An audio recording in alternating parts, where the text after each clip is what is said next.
matatapos na? At masisisi mo pa ba kung napapagod na? Kahit na mahal kita, hindi sapat na dahilan na manatili pa sa tabi mo. Kaya kung mangilaban ka pa, alam mo na iningatan kita. Kaso lang may hinahanap ka pa. Nagkulang pa rin kahit lahat ay ginawa ko na. Sarili na muna ang unahin ko.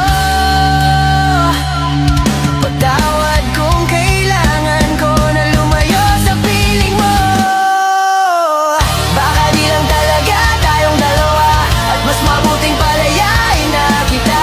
Ayaw ko nang maging lunas o maging pamunas ng mga